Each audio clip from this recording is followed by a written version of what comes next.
पूछिए क्या ढूंढ रहे हो? कहा कुछ नहीं, बस यूं ही होगी। ऐसे करके जान बचा रहा है। बीवी ने आस्तीन से निकाला तावीज। कहीं ये तो तलाश नहीं कर रहे थे। कहा ये तुझे कैसे मिल गया? उसने कहा ठहर। फिर निकाली जूती। कहा वो बरकत के लिए था, ये धड़कन के लिए था, ये जो मेरे तकिए में रखा है मुझे पागल बनाने के लिए रखा है।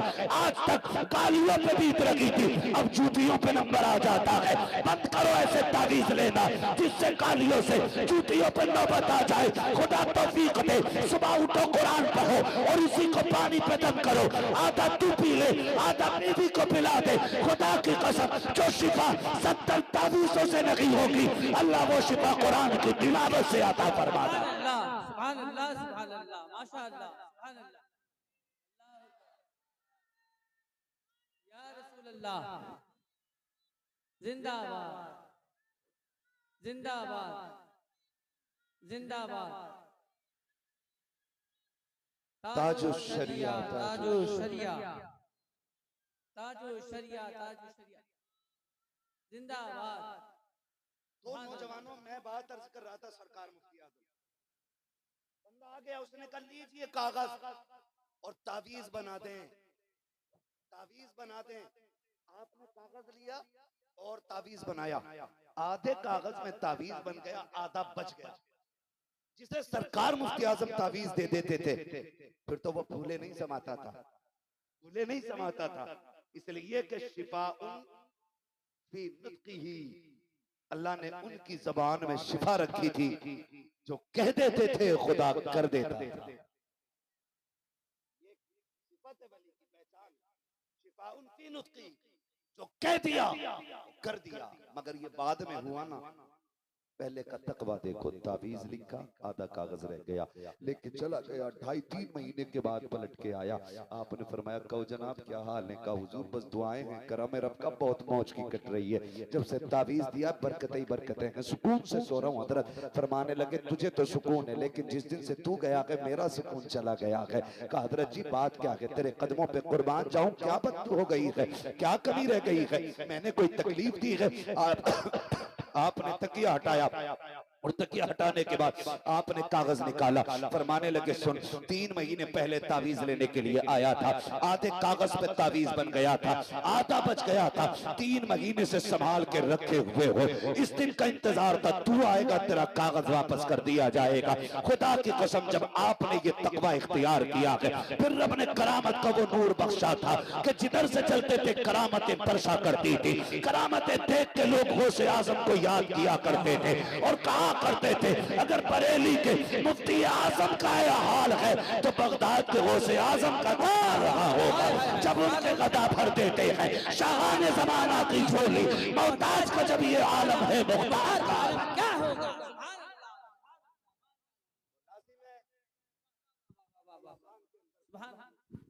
फिर अल्लाह करामत अता फरमाता।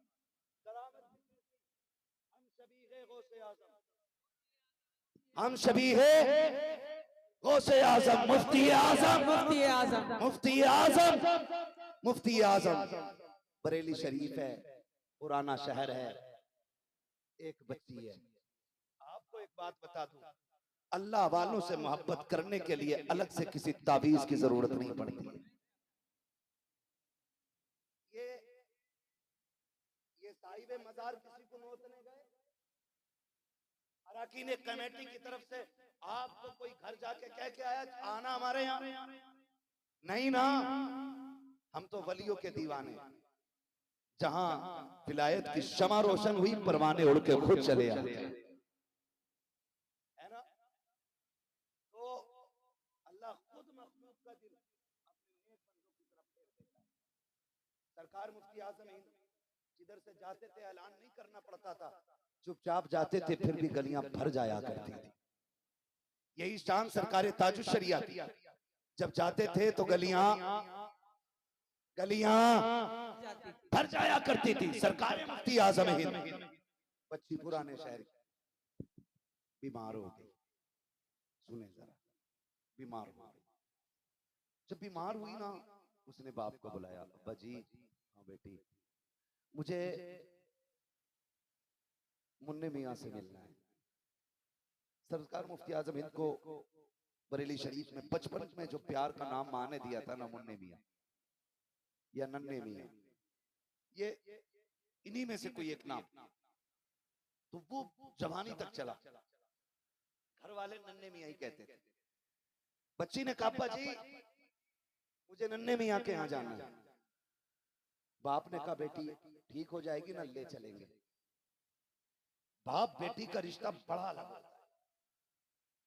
जो बेटी वाले वो समझ सकते हैं, और जिन पे बेटी ना हो उन्हें मशवरा है। अल्लाह ने 7 चिराग भी दिए ना बेटे की शक्ल में, तो सजदे में गिर के रब से बेटी मांग लेना। इसलिए कि बेटे जायदाद के वारिस होते हैं, बेटियां बाप के प्यार की वारिस हुआ करती हैं। जिन घर में सिर्फ भाई हो वो घर कब्रिस्तान लगता है। एक बहन हो ना तो पूरा घर चमन लगा करता है। एक बहन पूरी हवेली को आबाद रखती है। उसका बोलना, उसका उठना पूरे घर को आबाद रखता है। बच्ची थी, कहने लगी, अब्बा मुझे मिलना है। बाप ने कहा, बेटी ठीक हो जाओ, पुराने शहर से सौदा गिरान जाने में वक्त लगेगा। बेटी तबीयत ठीक हो जाएगी, ले चलेंगे। वक्त गुजरता गया, बच्ची की बीमारी बढ़ती गई, यहाँ तक कि बच्ची की आखिरी सांसें आ गई। जब बच्ची का इंतकाल होने लगा, उसने कहा, अब्बा मैंने कहा था मुझे नन्हे मियाँ को देखना है, मैं दुनिया से जा रही हूँ, अफसोस मैं अपने नन्हे मियाँ को न देख सकी। बच्ची ये कह के हमेशा के लिए खामोश हो जाती है। जैसी बच्ची का इंतकाल हुआ है, बाप ने बेटी के माथे को चूमा, रोने लग गया। चचा ने आके कहा था, यार रो क्यों रहा है, अल्लाह की अमानत थी उसने ले ली। बाप ने रोते रोते कहा था, सुन भाई, बेटी के जाने का गम अपनी जगह है, लेकिन इसकी तमन्ना पूरी ना कर सका। ये नन्हे मियाँ को देखना चाहती थी, क्या करूं मैं, इसको ले जा ना सका। मैं तो ये चाहता था ठीक हो जाएगी तब मुफ्ती आजम की चौखट पे लेके जाऊंगा, लेकिन मुझे ये तो नहीं पता था कि ये सांसें आखिरी हो जाएंगी, ये मर्ज आखिरी हो जाएगा। बाप ने इतना कहा है। चचा ने कंधे पे हाथ रख के कहा था, आंसू बहाना बंद कर दे, चल उठा गोद में बेटी को, सौदा गिरान लेकर के चल। कहा किस लिए? कहा अगर वो ना देख सकी तो क्या हुआ, कम से कम मुफ्ती आजम की नजर तो पड़ जाएगी। ये कह के बाप ने बेटी का लाशा उठाया है। बरेली की गलियां गवाह है, जब बाप बेटी के लाशे को कंधे पे लेके आ रहा था, दुनिया हैरत से देख रही थी कि दुनिया बेटियों को कब्रिस्तान लेके जाती है, ये जिंदे पे अपनी बेटी की लाश को किधर लेके जा रहा है। जब बाप लेकर के सौदा गिरान आया है, मेरा मुफ्ती आजम है, हम शबीक गौसे आजम मुसल्ले पर बैठ के इबादत में मसरूफ है, आपके तख्त पे बच्ची को लटा दिया जाता है। एक सफेद रंग की चादर बच्ची के ऊपर डाल दी गई है। जिस तख्त पे मुफ्ती आजम बैठा करते थे उस पे बच्ची लटा दी गई है। मुफ्ती आजम नमाज से फारिग हुए, बाप की हिचकियां तेज थी, आपने वजीफे से फरागत हासिल की, मुड़ के पीछे देखा, कहा क्या बात है? उसने कहा हुजूर लुट गया हो। कहा क्या कहना चाहते हो? कहा बेटी का इंतकाल हो गया है। कहा फिर क्या हुआ, अब रो क्यों रहे हो? रब की अमानत थी उसने ले ली। कहा नहीं हजरत, वो आपको देखना चाहती थी, लेकिन मैं उसको कहता रहा जब ठीक हो जाएगी तब ले आऊंगा। हुजूर अब इंतकाल हो गया है। कहा फिर? का जिंदा तो ना ला सका, अपनी मुर्दा बेटी को उठा के लाया हूँ, वो तो आपको ना देख सकी। मेहरबानी कर अहमद रजा के बेटे, मेरी बेटी पे निगाह डाल दे। मुफ्ती आजम मुस्कुरा देते हैं, कहते हैं आंसू पोंछ ले, तू किसी आम नगरी में नहीं, अहमद रजा की गलियों में खड़ा है, यहाँ लोग रोते हुए आते हैं, हंसते हुए जाया करते हैं। उसने कहा जनाब, जिसकी बेटी का लाशा सामने पड़ा हो वो बाप कैसे मुस्कुरा सकता है? जिसके सामने बेटी की मैयत हो वो कैसे मुस्कुरा सकता है? उठे मुसल्ले से, कहा कहाँ है तेरी बेटी? तख्त पे लेटी है हुजूर, आप आए हैं। आपने आने के बाद पैरों की तरफ से चादर को खींचा है और पैर का अंगूठा पकड़ के कहा था, बेटी देख, मुन्ने मियाँ आ गए हैं, तू देखना चाहती थी। इतना कहा है, तारीख कमा खुदा की कसम, ऐसा लग रहा था हाथ मुफ्ती आजम के थे, इशारा गौसे आजम का हो गया है। बच्ची उठ के बैठ जाती है, जमाना देख के कहता है, ओ लोगों, अगर मुफ्ती आजम के इशारे में ये कमाल है तो गौसे आजम के इशारे में कितना कमाल है। नारे तकबीर, नारे रिसालत, फैजाने गौसे आजम, फैजाने सरकार मुफ्ती आजम हिंद, फैजाने सरकार ताजुश्शरिया, फैजाने उल्फत मियां हुजूर, इश्क मोहब्बत, इश्क मोहब्बत।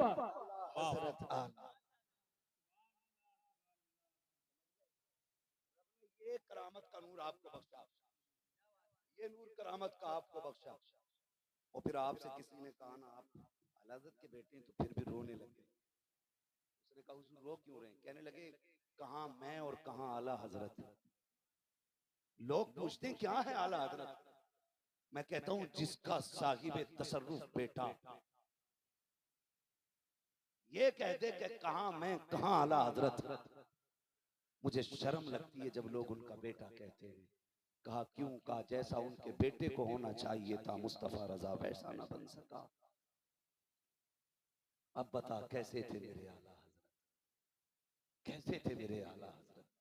मुफ्ती आजम कहते हैं जैसा मुझे होना चाहिए था मैं वैसा ना हो सका। उनका बेटा होने के लिए तो बहुत बड़ा होना चाहिए था। खुदारा आपसे एक गुजारिश है, चंद पीरों की वजह से अपने घरों में दीवारें खड़ी कर ली, चंद जाहिल खानकाही लोगों की बुनियाद पे हमने अपनों को अपना दुश्मन बना लिया। आला हजरत की सिर्फ वो इज्जत ना करे जो बरेली के सिलसिले से मुरीद है।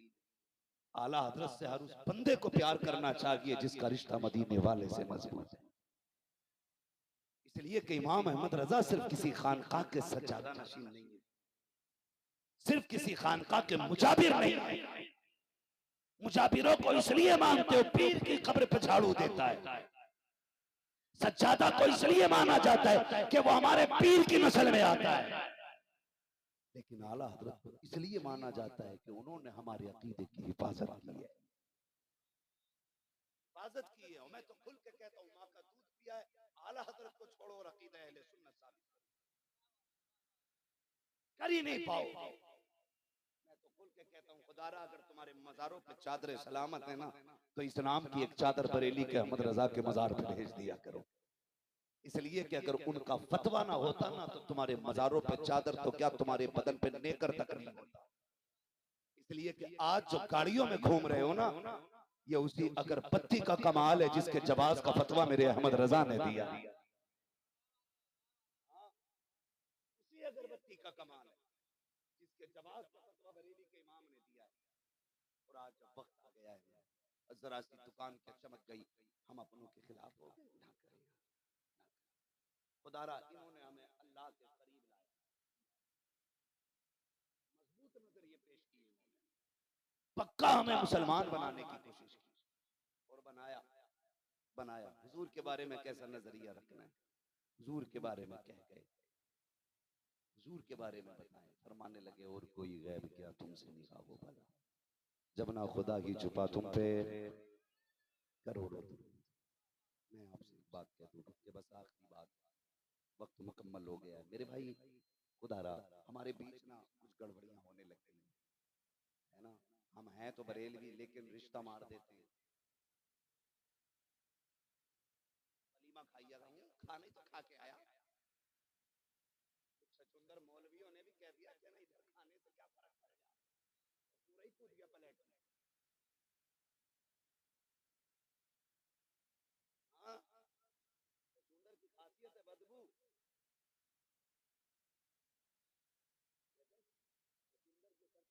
सचुंदर के सर पे चमेली के तेल इतनी मल्ले उसकी बदबू नहीं जाएगी। जिनकी कुदरत की खबासत हो कितनी भी पढ़ा लो खबासत नहीं जाएगी। कूद पड़े किसी ने कहा नहीं नहीं तो वैसे तो प्लेट में गोली खा रहे थे, तो भैया अभी महफिल में बैठे कल प्लेट में कूद पड़े। तो वलीमे खाने लोग जा रहे हैं, कुछ लोग बेटी दे देते कुछ ले लेते। मैं क्यों दी बेटी? असल में रिश्ता अच्छा था ना तुम्हारे दे दी। सुन मेरे भाई, बच्ची फाके से 60 साल काट लेगी, 70 साल में बिना सोने चांदी के गुजारे हो जाने हैं। ये 60-70 साल जिंदगी बिना दौलत के कट जाएगी, लेकिन कब्र की जो दायमी जिंदगी है ना वो बिना ईमान के कटना मुश्किल है, बिना ईमान के कटना मुश्किल है। आप जरा सा पैसा देख करके बेटी वहाबियों में धकेल देते हो। लानत है ऐसी दौलत पे जो जहन्नम की तरफ लेके जाए। दौलत देख के बेटी ना दे, दीन देख के बेटी दे। इसलिए कि बेईमानों से खुदा राजी नहीं होता, फाके वालों से अल्लाह भी राजी होता है, रसूलुल्लाह भी राजी होता है। पैसा देखा तो दामाद बना लिया। एक तो ये कह रहा साहब हमने ना लड़की दी थोड़ी है, दी तो है लेके आए हैं। मैंने कहा सुन भाई, जो देते हैं उसकी एक जाती है, जो लेते हैं उनका पूरा घर चला जाता है। नहीं नहीं, हम तो पक्के हैं, 10 साल घूम के नहीं आते। ये भी कह रहा भाई न्याज बंद कर दो, न्याज बंद कर दो, माता का नहीं खाएंगे हम। कुत्ते वाली खसलत आ गई, इसलिए कि कुत्ता वो खाते ही नहीं जिस पे दरूद पड़ा होता है। आ गई ना बात? नहीं नहीं, हमें नहीं खाना। खुदारा आपसे गुजारिश है, इनसे रिश्ते ना करें। दावत खाते हैं क्या? लोग घूर के देख रहे हैं कि हमारी दावत का नंबर मौलवी ने लगा दिया। आपके यहाँ पे नहीं है, यहाँ के लोग तो कहीं भी जा सकते हैं, यहाँ के लोग जा सकते हैं मेरे भाई। यहाँ आने के लिए तो जिगर चाहिए, और ये जमीन तुम्हारे हाथ में नहीं, ये जमीन मुफ्ती आजम के कदमों ने बांध रखी है। अगर तेरे मेरे हाथ में होती तो कब की बिगड़ गई होती। मैंने पहले ही कहा था, मौलवी कब्रिस्तान से गुजर जाए मुर्दों की मौज आती है, जमीन से मुफ्ती आजम गुजर जाए तो जिंदों की मौज आ जाया करती है। जमीन उनके कदमों ने बांध रखी है, तो बचेंगे इंशाअल्लाह ऐसे रिश्तों से। इनके दावत तो नहीं खाएंगे, पानी, थोड़ी बहुत चाय, मुसाफा, सियासत, नेता नगरी, कुछ नहीं। एक नारा रहेगा, तुझसे और जन्नत से क्या। देखो कौन नहीं बोल रहा, लग रहा रिश्तेदार है जो बल्कि। तुझसे और जन्नत से क्या, हम रसूलुल्लाह के जन्नत जन्नत। मैं तो बेटी दिए बैठा हूं, मैं क्या करूं, मैं तो फंस गया। मैंने बेटी दे दी है, मैं सिर्फ एक जानता हूं बात, वो ये है हमारी दोस्ती भी हुजूर के लिए है, हमारी दुश्मनी भी अब हुजूर के लिए रहे। और मैं खुल के कहता हूं, हालांकि सियासत मेरी लाइन नहीं है असद भाई, सियासत मेरी लाइन नहीं है। नकीब साहब बहुत पीछे बैठे, आप अल्लाह सलामत रखे। असल में मैं इलाके का था, इसलिए मेरे बारी में तो नारे लगाने नहीं। हाँ, अरे दादा तो जहां बैठे होते हैं, दादा तो दादा ही रहते हैं। हाँ।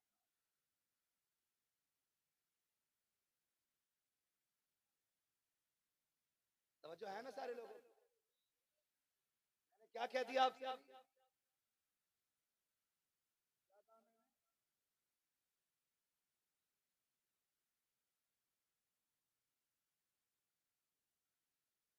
भाई चाय पियोगे इनके यहाँ? मैंने कहा मेरा सियासत मेरा काम नहीं, उसूल बना लो।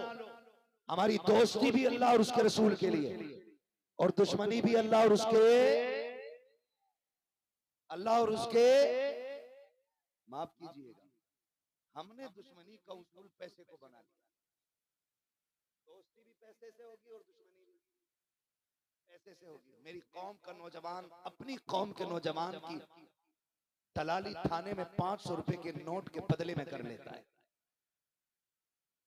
और उधर से हराम के 500 रुपए लेके ऐसे कलफ के कपड़े पहन के आता है, नेताजी आ रहे हैं। मर के देख कितने लठ चलेंगे कि कफन के धागे भी हाथ नहीं आएंगे। 500 रुपए में कौम को बेचने वाले, दिल दुखता है दिल। जो दलाल है थाने का, उसने डरा रखा है मोहल्ले को। तिलकना मत, अभी फोन करूंगा, अभी आ जाएंगे 2 स्टार वाले। क्यों, रिश्तेदार है तेरे? नहीं। खानदानी है तेरे? नहीं। बिरादरी के? नहीं। इलाके के?